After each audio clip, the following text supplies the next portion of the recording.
Hi, Leanie. How are you doing today? I'm doing very well, thank you. And how are you? I'm doing well. Tomorrow, I go to the protest in San Diego. Well, what I like to say a march, really to build awareness about, the rights that are happening, being taken away from people in the United States right now.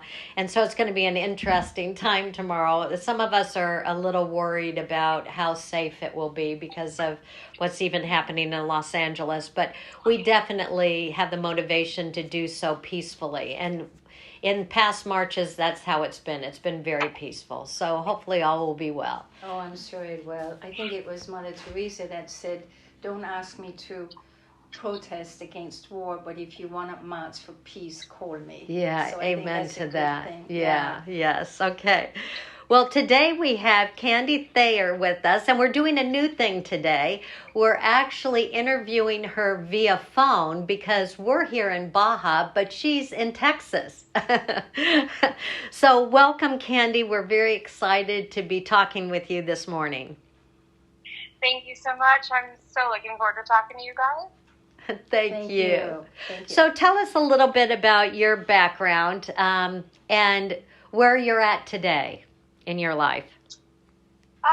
Well, born and raised in Lake Havasu, Arizona, joined the Navy, and I was stationed in San Diego, met my husband, lived there for about 23 years.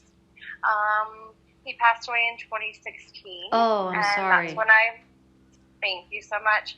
After that, I moved to Baja, and not long after he passed away, and that's where I call home now. But I came out to Texas after a breakup in 2023 to work in the oil field and make some money and get my life back together and on track. And that's where I'm at today, is West Texas, working in the oil field. Wow, what is that like to work in an oil field? Very interesting, especially as a woman. Very, very interesting because very few of us work out here. I'm not working on an oil rig or anything. I started working in security at first, and now I'm kind of moving into different avenues out here to kind of further my career and make more money, of course. But it's definitely interesting. You have to have a hard skin, to say the least, to work around a bunch of these guys. And it's fun for me, though. I really enjoy it. Oh, I'm glad you enjoy it. It must be challenging, though. It must be. Wow, I am absolutely.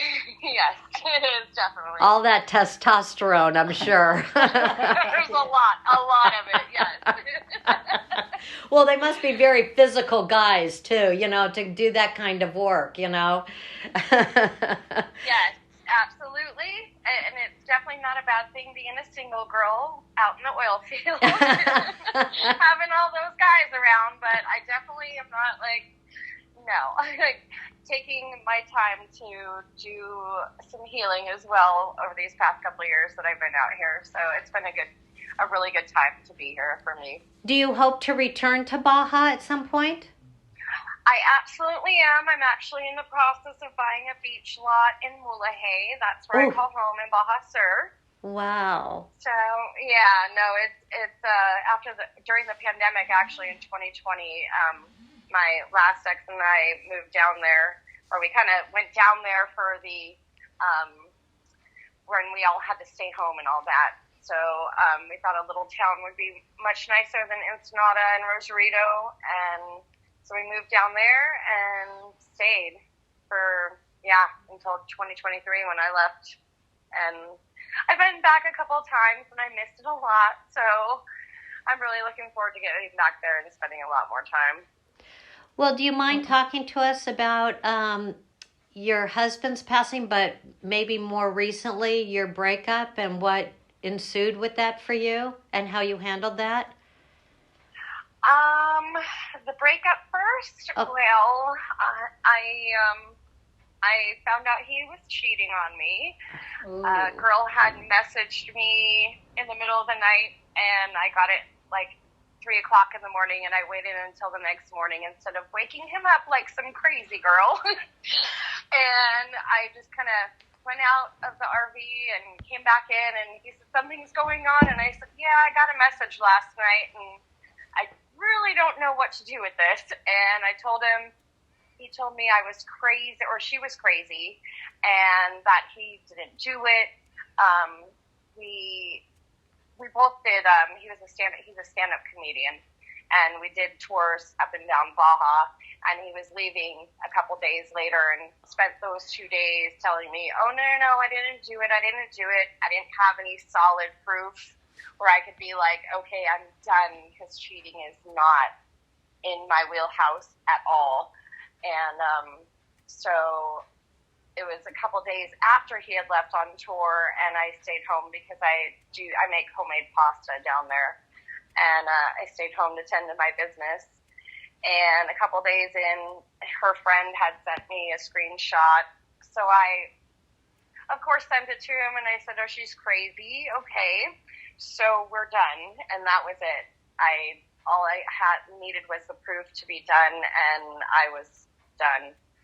And it was the end of February that I found out, and by June I hadn't got plans to come up across the border and get to work, because my brother was working out here at the time, so he really set me up for success out here, which was amazing, and I owe him a lot for that. But it was a tough time, and it was a tough Candice, drive out here. may I ask you, I know I'm interrupting, but I'm very curious to know, when you got that text message in the middle of the night, were you able to go back to sleep? I was. You were? I was. Yeah, which is kind of crazy. But I have this really good ability to just kind of calm myself and wait till I know the best time to approach a situation, because if I let my emotions guide me initially, it might not be good, and I won't get out the things that I want to say. So I like to take time to just kind of sit. And may I ask, where does that come from? Where did you acquire that ability? Because that's kind of rare. Most of us tend to react. I think a lot of it has to do with my mom. And then also my relationship I had with my husband. We had the best communication and everything, and also just wanting to be a different kind of woman, quote unquote, where I wasn't overreactive about things, and also, I guess, being a Virgo, I just like to internalize for a second, so that way I can not come across crazy or out of control, because I want my thoughts together. Wow, Candi, I really admire you, because I think so often we will jump on things, or as Leni said, react rather than respond, rather than giving ourselves time to just calm down, think rationally, right? So I really admire that you were able to do that. My experience has been with family members and friends, when a man has cheated on them, that man often denies. But what's worse though than the denial, in my mind, because of course we're all going to deny, right? Or most of us will try to get out of something by denying, right? Is that the thing that has angered me in the past witnessing this is the men then turn it on the woman. Like, you're the crazy one. Why are you saying that? I would never do, how can you say such horrible things to me? Rather than really taking the responsibility themselves. And it sounds like he did that with you. 100%. And it was all my fault. I didn't give enough affection. I cooked, I cleaned, I did everything for this man, everything. And it was, of course, turned around on me. Mm-hmm. Absolutely, 100%. And it would go from, "You're the best thing in the world," and I would not respond, or I would respond with, "You're not," or something to that effect. And it would go to nasty responses in the text and stuff. And that was just a deflection of misgivings or his downfalls is what I see it, because anything that he said to me that I wasn't enough was just his downfall that he was trying to reflect back on me. And yes. It took me a second to really realize that, because I took those attacks very, very personally, because I knew that I was enough, but in that whole gaslighting, that let's quote unquote gaslighting stuff and everything, it took a second for me to really like get back to my head and my reasoning and my own thoughts, which was, it was a second, but it happened, which was, I'm very thankful for. But Candice, I'm a Virgo as well, and I don't believe that if I had gotten a text message like that, that I would have been able to go back to sleep. And so I am so curious. It's one thing not to react, but to actually go back to sleep, because in order to do so, you have to be very relaxed.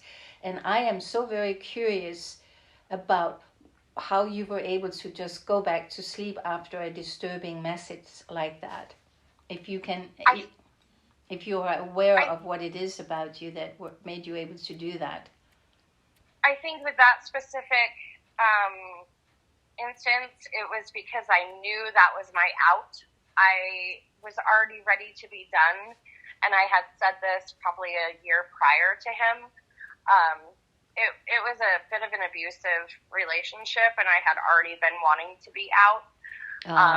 This was my final no can do. Like, I thought, I can take the abuse, physical, mental, whatever it was, even though I knew I didn't deserve it. I thought that I could make him a better person.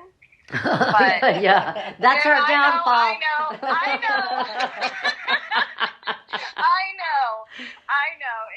That is definitely like the worst thing to think. I can make it better. No. You cannot. No.